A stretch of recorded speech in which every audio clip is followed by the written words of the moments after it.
Okay, so good day everyone.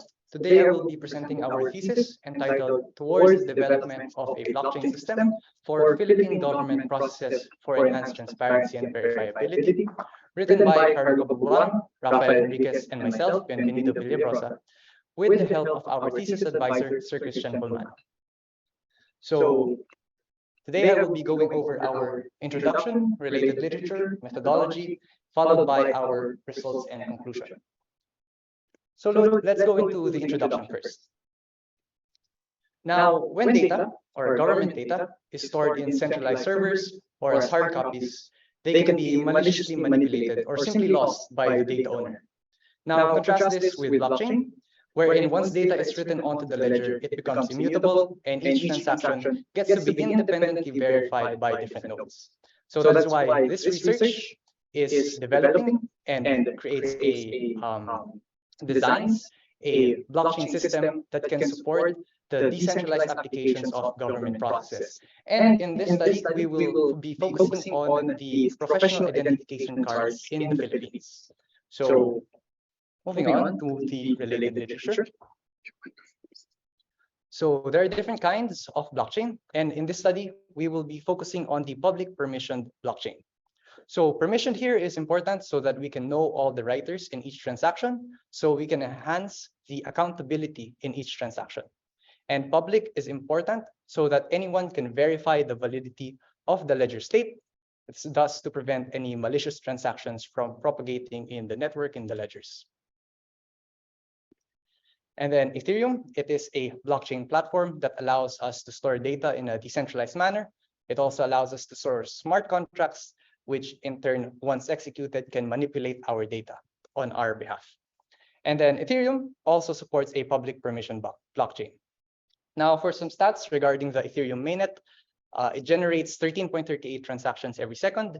A new block is appended to the blockchain every 13.08 seconds. And a newly appended block takes about 5 minutes to be considered confirmed. Now, here are just some terminologies to take note of. So PIC, that is the identification cards of professionals in the Philippines. PRC, this is the governing body in the Philippines that manages our identification cards. And CPD, so each professional in the Philippines needs to satisfy a certain number of CPD units in order to renew their license in the future. So they can attend conferences or seminars in order to increase this, for example. Now, moving on to the methodology. So the government process that we chose is, again, the identification cards of professionals. And this is to hasten the renewal process of our licenses and ensure the validity of our licenses. And then the blockchain framework that we chose is Ethereum because it supports a public permissioned blockchain. And then once we've created our decentralized application, we deployed it into our Ethereum network and ensured that the smart contracts deployed have access control. And we also made sure that we had an on-chain and off-chain data store. And then, of course, created our own front-end website to facilitate ease of interaction with our smart contracts. And then we tested the correctness and efficiency of the prototype by ensuring that the endpoints of the smart contract only allowed certain users, meaning authorized users. And we also ensured that the ledger was publicly verifiable. And we also looked at some costing and some stats of our prototype. Then we finally conducted some focus group discussions with our stakeholders and asked for their feedback regarding our prototype. Now, finally, for our results. So this is the architecture of our prototype. So the user interacts with our React website. And in the user's browser, they have a browser extension called MetaMask, which in turn allows the user to manage their Ethereum wallet. And then with that, the React website is able to interact with our smart contracts, which are deployed in the Ethereum Ropsten test network. Then we store all of our identification card data inside of IPFS. And then the pointer to that data, also known as the IPFS address, is stored in our blockchain. Now, I would love to show you the whole app, but due to time constraints, I'm just going to present some snippets of it. So a professional is able to request for a new card. So if it's their first time, they can request for a new one. And then an authorized admin is able to approve that request. Note that it is only for authorized admins. So in other words, the smart contracts are able to implement access control. And then similarly, a professional is able to request for more CPD units. And then again, a authorized admin is able to approve this request. And then here we can see all the transactions that have affected a specific card. So the entire transaction timeline that have affected a specific card. And then we could also see the specific details of a specific card, such as their name or their profession, among other things. Now, through this research, we found several key blockchain mechanisms that are indispensable to the decentralized applications of government processes. And the first one is that it has to be append-only. So transactions and events must only ever be appended to the ledger. Second, it has to be distributed so that each relevant government agency, as my colleague was saying, has to have their own copy of the ledger so that they can independently verify each transaction. Third, public is important because it allows many more nodes to independently verify and access the ledger state to ensure its validity, thus preventing any malicious external or any internal changing of our ledger state. And then, of course, smart contracts are important, so we can actually execute transactions. Tokenization, so that we have a digital representation of the data we're manipulating. In this case, that would be the identification cards in the digital format. Then we need an off-chain storage solution. In this case, that would be IPFS, so that we don't have to store everything on-chain, which is expensive, but at the same time, not having to sacrifice any beneficial blockchain mechanisms, right? Now, we finally conducted our focus group discussions with our stakeholders who are professionals such as nurses, doctors, civil engineers, who have had prior exposure to the current PRC system.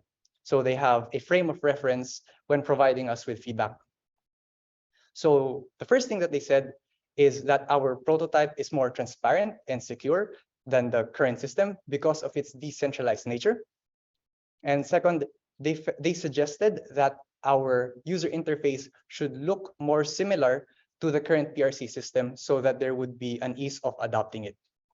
And third, they expressed difficulty in understanding and using decentralized applications and tools, for example, MetaMask, since it's a prerequisite to using the website. So they suggested that it should be taught to them first before moving on to the website in order to make it easier to use. Now, for some metrics regarding our prototype. So with the Ethereum mainnet generating 13.38 transactions every second, and the PRC, the government agency, having a requirement of 650,000 transactions every year. This is a study as of 2020. So with 13 transactions per second, we can process around 350,000 transactions every working day. In other words, we are able to satisfy the PRC requirements as of 2020. And as for costing, it costs about 50 pesos or $1 to submit a transaction. And then with 650,000 transactions, that would be 32.5 million pesos every year. And then finally, let's move into our conclusion. So in this research, we are able to present a blockchain system that uses an off-chain storage solution, which is IPFS, and have smart contracts that have access control. And we are able to demonstrate the financial and operational viability of using a decentralized application to manage our identification cards. Moreover, the mechanisms that our prototype leverages can actually be utilized in other use cases. In other words, it becomes a viable blueprint or relevant resource for other government agencies that want to leverage blockchain. It becomes a foundation with which other government agencies can follow and build upon in order to promote a more transparent and verifiable government process. And finally, we would like to acknowledge the help of Accenture Philippines for providing us with financial support. and of course from Ateneo Blockchain Laboratory for their indispensable, significant contributions to this study. Without them, this study would not be possible. So thank you so much. For any inquiries, please just email here. Yeah. For any more questions, I'm ready to. Yes, please. Yeah, maybe to continue the previous. So what are the decentralized nodes of your blockchain? Are you using the Ethereum network or are you using departments of the government? So in the current system, we are using a test network. We did not deploy it in the actual Ethereum network, the Ethereum mainnet, because it's very expensive. Ether is very expensive. So we used the Robson test network, which is also in Ethereum. Now, in future studies, we could look into creating our own Ethereum network. So that is for future studies. But currently, it only has a for the test network. Thank you. Thank you. Yes.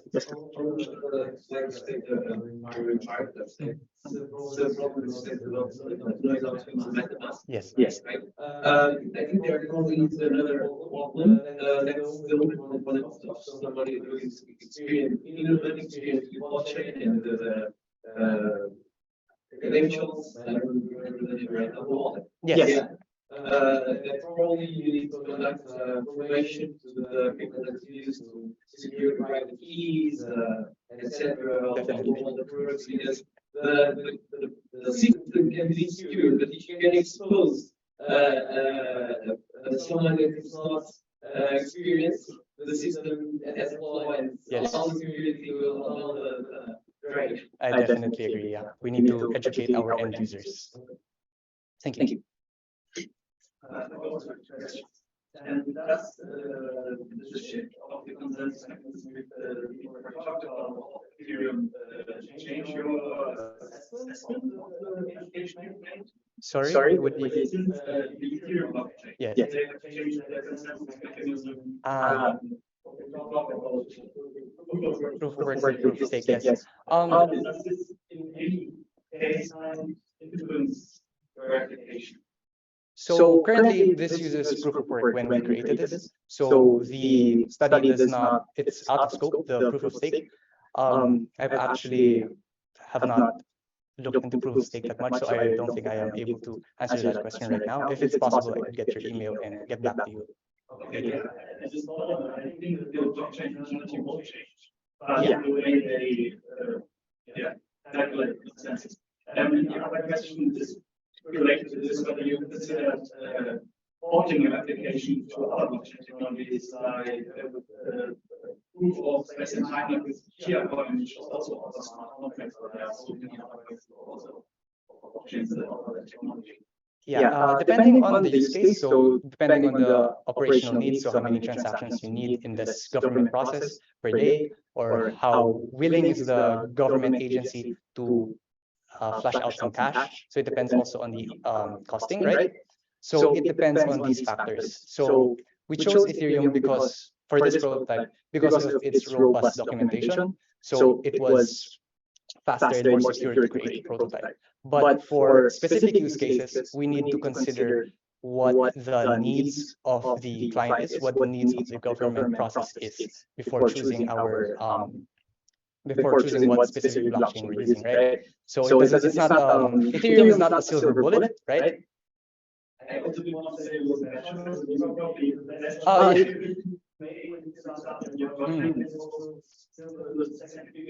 Yeah.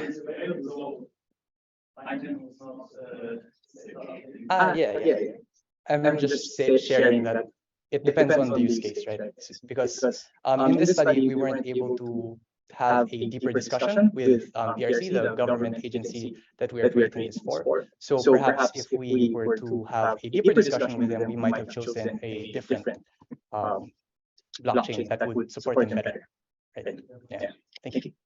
Just to review, please, first. I don't have a question, just a comment. I really would like to felicitate you for your presentation, because the slides are very simple, just few pictures, little words, and the way you present it seems how much you are confident. Thank you so much. I appreciate it a lot. This was a lot of work from everyone involved. And last question, are you discussing there in Filipinas about the energy consumption of the blockchain? Because there is a Yes. big question Yes. around there. Some context for that is Bitcoin, I think, uses more energy than some countries, right? For energy consumption, we have not looked into it that far in depth. But as he has said, if we do move to proof of stake instead of proof of work, it may lessen the energy consumption. Okay. Okay, thank you. No more questions, no more comments. So thank you again. Bienvenido. Yes. Yes. Do you know what means bienvenido? Yes. Welcome. Yes. In Portuguese, please. Yes. Yeah, I should learn Portuguese. Sure. Thank you very much. Thank you. Thank you. Okay, we continue again, and now we will have the paper of gamers